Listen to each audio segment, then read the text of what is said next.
Good morning everyone. आज मैं आपको बताने वाला हूँ माइक्रोसॉफ्ट एसक्यूएल सर्वर में हम लोग प्रोग्रामिंग कैसे करेंगे। ठीक है। कोई किसी भी डेटाबेस हो, चाहे माई एसक्यूएल हो या एसक्यूएल सर्वर हो या ओरेकल हो, ठीक है, उसमें आप प्रोग्रामिंग भी कर सकते हैं। जैसे हर डेटाबेस का दो पार्ट होता है।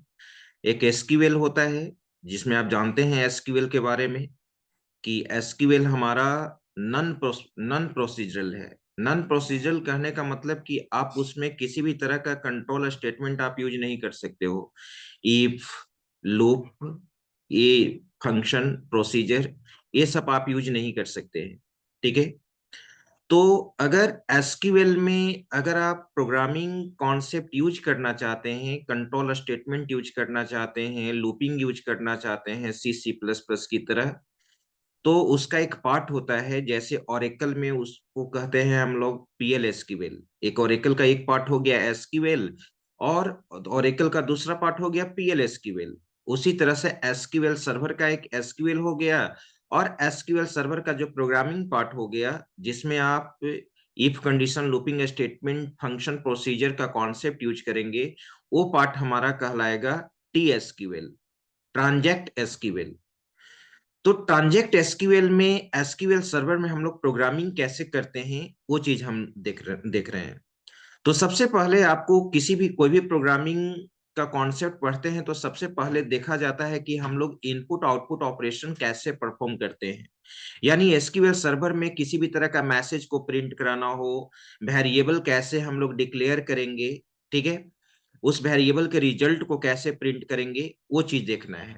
तो सिंपल, सबसे पहले हम एसक्यूएल सर्वर को स्टार्ट कर लेंगे। ऑलरेडी हमारा एसक्यूएल सर्वर स्टार्टेड है। ठीक है। ये एसक्यूएल सर्वर 19 है। ठीक है। यहाँ पे आप देख रहे हैं न्यू क्वेरी पे जाएंगे। ठीक है। ये हमारा क्वेरी एडिटर है, इसी में हम लोग प्रोग्रामिंग करेंगे। सबसे पहले आप यहाँ पे एक डेटाबेस क्रिएट कर लोगे। ठीक है। और आप जानते हैं कि एसक्यूएल सर्वर में हम लोग डेटाबेस कैसे क्रिएट करते हैं।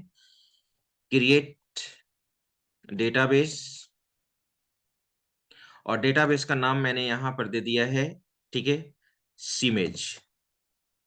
सीमेज नाम का हम डेटाबेस क्रिएट कर लिए, और जैसे ही एग्जीक्यूट करेंगे, सीमेज नाम का डेटाबेस ऑलरेडी क्रिएट हो चुका, आप यहां पर देख भी सकते हैं।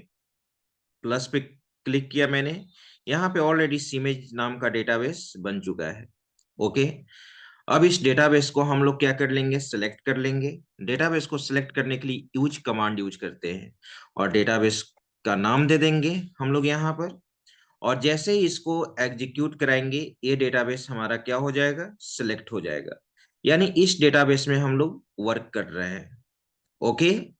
ठीक है। आप देख रहे हैं यहाँ पर सीमेज डेटाबेस हमारा क्या हो चुका है, अवेलेबल डेटाबेस, सीमेज डेटाबेस हमारा ये हो चुका है। अब प्रोग्राम लिखने के लिए, ठीक है, जो प्रोग्राम, जो स्ट्रक्चर होता है, एसक्यूएल सर्वर का जो भी प्रोग्रामिंग करेंगे, वो प्रोग्रामिंग हमारा बिगिन बिगिन से स्टार्ट होगा, और जो भी ब्लॉक ऑफ स्टेटमेंट लिखना होगा, वो बिगिन और एंड के बीच में लिखेंगे। ठीक है।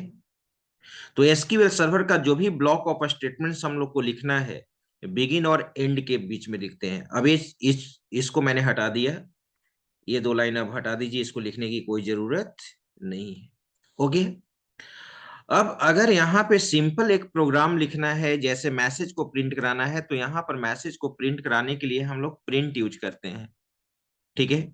और प्रिंट में मैंने यहाँ पे डबल कोट में, सिंगल कोट में, ठीक है, मैंने यहाँ पर दे दिया, जो भी आप यूज करना चाहते हैं, जैसे मैंने दे दिया, वेलकम टू एसक्यूएल सर्वर। ठीक है। यहाँ पे अब ये बिगिन और एंड के अंदर लिखा हुआ एक सिंपल मैसेज मैंने दिया है, वेलकम टू एसक्यूएल सर्वर। ठीक है। अब जैसे ही आप इसको एग्जीक्यूट कराएंगे, हमारा आउटपुट आएगा, देखिए, ठीक है, welcome to SQL server. Okay. और प्रिंट जितने बार एग्जीक्यूट करता है, इम्प्लिसिटली यानी ऑटोमेटिकली न्यू लाइन जनरेट करता है। अब यहाँ पे प्रश्न उठता है कि हम लोग वेरिएबल कैसे डिक्लेयर करेंगे। ठीक है। तो वेरिएबल डिक्लेयर करने के लिए सिंपल एक स्टेटमेंट यूज करते हैं, डिक्लेयर। डिक्लेयर दे दिया। उसके बाद वेरिएबल का नाम दे दो, जो भी वेरिएबल का नाम देना चाहते हैं, जैसे एनएम, नेम स्टोर करना चाहते हैं इसमें, एनएम। अब इस वेरिएबल का डेटा टाइप देना होगा। आप ऑलरेडी एसक्यूएल सर्वर में जानते हैं डेटा टाइप, मैंने वैरकर दे दिया और यहाँ पे साइज डिफाइन कर दिया मैंने 10। ओके। उसी तरह से हम यहाँ पे कोर्स भी दे सकते हैं, मैंने कोर्स दे दिया। ठीक है। इसका भी डेटा टाइप दे दिया, वैरकर। वैरकर, इसको भी मैंने यहाँ पे साइज डिफाइन कर दिया 20। और एक न्यूमेरिकल टाइप का वैल्यू मैं ले लेता हूं यहाँ पर, फी। फी रख लिया। ओके। फी में मैंने इंट डेटा टाइप यूज कर दिया। ओके। वेरिएबल्स हमारा डिक्लेयर हो चुका। अब यहाँ पे हम लोग इसमें वैल्यू हम लोग रख सकते हैं। ठीक है। जैसे सपोज अब यहाँ पे कमेंट सेक्शन के लिए मे बी हम लोग यहाँ पे कमेंट सेक्शन यूज करते हैं यहाँ पे, डबल हाइफन में भी। हाँ, डबल हाइफन। डबल हाइफन से इसको हम लोग कमेंट सेक्शन में लिख सकते हैं। ठीक है। अब यहां पर देखिए, red line is not recognise cursor option. ठीक है। ये मुझे लगता है कि अगर ये ये फर्स्ट लाइन स्टेटमेंट होना चाहिए, तो इसको मैंने यहां से अगर कट कर दिया, कंट्रोल X। ठीक है। ये दे रहा is not recognise cursor option. अच्छा, उससे कोई दिक्कत नहीं है, आगे हम लोग देखते हैं पहले। ये तो मैंने कमेंट सेक्शन बना दिया, इसको हटा भी सकते हैं, रख भी सकते हैं। ओके। अब वेरिएबल में वैल्यू इंसलाइज करने के बाद होता है, आप जानते हैं प्रोग्रामिंग में इंसलाइजेशन। तो इंसलाइजेशन हम ड्यूरिंग डिक्लेरेशन टाइम भी कर सकते हैं, आफ्टर डिक्लेरेशन भी कर सकते हैं। जैसे कोर्स में मैंने इंसलाइज कर दिया, course equal to BCA. Okay. तो मैंने यहां पर दे दिया है बीसीए दे दिया, यानी वैल्यू हमारा यहाँ पर इंसलाइज हो गया। ये हमारा वैरकर टाइप का वैल्यू है, तो वैरकर हमेशा सिंगल कोट के अंदर होता है। ठीक है। अब हम लोग यहाँ पे आफ्टर डिक्लेरेशन भी वैल्यू इनिशियलाइज कर सकते हैं। तो वैल्यू इनिशियलाइज करना चाहते हैं, तो यहाँ पर वैल्यू को इनिशियलाइज करने के लिए सेट कीवर्ड यूज करते हैं, यानी वेरिएबल में वैल्यू को सेट करना।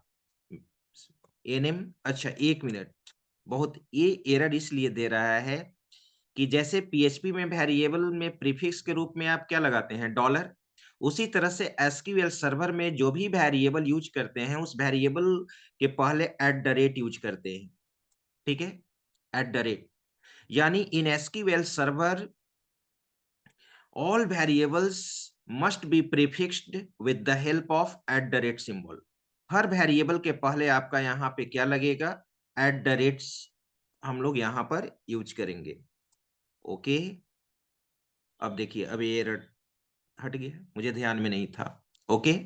तो याद रखिएगा, जहां पे एसक्यूएल सर्वर का वेरिएबल यूज होगा, ठीक है, चाहे डिक्लेरेशन में या ऑपरेशन में या आउटपुट में, ठीक है, वहां पे हम वेरिएबल के पहले एट द रेट यूज करेंगे। तो सेट, अब वैल्यू इनिशियलाइज करना चाहते हैं तो set at the rate NM में आप वैल्यू दे दीजिए। एनएम में वैल्यू मैंने दे दिया, यहां पे मैंने लिखा है, ठीक है, XYZ, कुछ भी मैंने नाम दे दिया। ओके। फिर उसी तरह से फी को भी मैंने इनिशियलाइज कर लिया, set at the rate fee equal to, ठीक है, मैंने यहां पर दे दिया 80,000। ओके। ये न्यूमेरिकल टाइप का वैल्यू है, तो ये हमारा यहाँ पे एट द रेट यूज कर लीजिए। ओके। चलिए, वैल्यू इनिशियलाइज कर लिए, आपने देखा डिक्लेरेशन टाइम, यहीं पे मैंने वैल्यू इनिशियलाइज कर लिया आफ्टर डिक्लेरेशन टाइम। तो मे बी आपको ये, इस पॉइंट से आपको क्लियर हो गया होगा कि how do you declare variable, how do you initialize variable. Variable को ड्यूरिंग डिक्लेरेशन टाइम भी इनिशियलाइज किया जा सकता है, आफ्टर डिक्लेरेशन टाइम भी इनिशियलाइज किया जा सकता है। अब इसको सिंपल हम लोग प्रिंट करा देते हैं। तो प्रिंट के लिए मैंने मैसेज दिया, क्या है, नेम, नेम इक्वल टू, ठीक है, और याद रखिए कि यहां पे हम लोग सिंगल कोट ही यूज करेंगे। आगे बढ़ा जाए, यहाँ पे कॉन्केटनेट, जैसे जावा में प्लस यूज करते हैं कॉन्केटनेट करने के लिए, कि उसी तरह से प्लस यूज करते हैं हम लोग यहाँ पर। और वेरिएबल का नाम है एनएम, डॉलर एनएम दे दिया। ओके, फिर आगे बढ़ते हैं। प्रिंट, फिर क्या है, कोर्स को प्रिंट करना है, कोर्स को प्रिंट करा दिया जाए, कोर्स, ठीक है, इक्वल टू, फिर मैंने यहां पर दे दिया प्लस @ फिर हम लोग यहाँ पर क्या लिख देंगे, कौन सा वेरिएबल है, कोर्स है, कोर्स, यहाँ पे डॉलर हो चुका है, यहाँ पे हम लोग यूज करेंगे इस चीज को, ठीक है। डॉलर, कोर्स यूज कर लिया मैंने यहाँ पे, @ ओके। इसके बाद फी है, प्रिंट, मैंने यहाँ पर दे दिया प्रिंट में फी, ओके। तो फी को अब यहाँ पे प्रिंट करना है, प्लस मैंने यूज कर लिया, @ फी मैंने दे दिया, ओके। एक चीज आपको ध्यान देना होगा, एसक्यूएल सर्वर में प्रिंट के द्वारा जो भी मैसेज हम लोग प्रिंट कराते हैं वो वैरिएबल टाइप का वैल्यू प्रिंट होता है। अभी यहाँ पे एरर देगा आपको, तो ये जो न्यूमेरिकल टाइप का वैल्यू है, वेरिएबल है जो फी, इसको वैरिएबल में कन्वर्ट करना होगा। अभी आप इसको जब रन कराएंगे तो यहाँ पे एरर जनरेट होगा, देख लीजिए, ठीक है। नेम तो प्रिंट कर गया, कोर्स प्रिंट कर गया आपका, लेकिन फी प्रिंट नहीं हुआ। तो याद रखना है कि प्रिंट के द्वारा जो भी प्रिंट कराते हैं वो एज ए स्ट्रिंग होता है। तो इसको हम लोग, ये फी को हम लोग कन्वर्ट कर सकते हैं, एक कास्ट फंक्शन होता है, कन्वर्जन फंक्शन, इसको आप कास्ट फंक्शन के द्वारा वैरिएबल में कन्वर्ट कर लीजिए। तो वेरिएबल नेम एज, और यहां पर हम लोग क्या यूज करते हैं, वैरिएबल। कास्ट फंक्शन के थ्रू हम इंटीजर टाइप के वैल्यू को किस में कन्वर्ट कर लिए, वैरिएबल में कन्वर्ट कर लिए। अब इस प्रोग्राम को आप एग्जीक्यूट कराइए, देखिए नेम XYZ, कोर्स आ गया, फी आ गया। इसके जगह पर जैसे मैंने इसको कमेंट सेक्शन में बनाया, आप ये भी यूज कर सकते हो, प्रिंट, प्रिंट में आप यहां पर दे दो फी इक्वल टू, ठीक है, फिर प्लस, कन्वर्जन फंक्शन भी यूज होता है, कन्वर्ट, कन्वर्ट भी आप यूज कर सकते हैं। कन्वर्ट में हम लोग यहाँ पर सिंपल लिखते हैं डेटा टाइप, ठीक है, वैरिएबल, और कॉमा दे देंगे, और यहाँ पे वेरिएबल का नाम क्या था, वेरिएबल का नाम था फी, ओके। बस आप रन कराइए, आ गया आउटपुट आपका। तो याद रखना है यही आपको, कि प्रिंट फंक्शन, प्रिंट के द्वारा जो भी मैसेज को हम लोग प्रिंट कराते हैं वो वैरिएबल टाइप का वैल्यू प्रिंट होता है।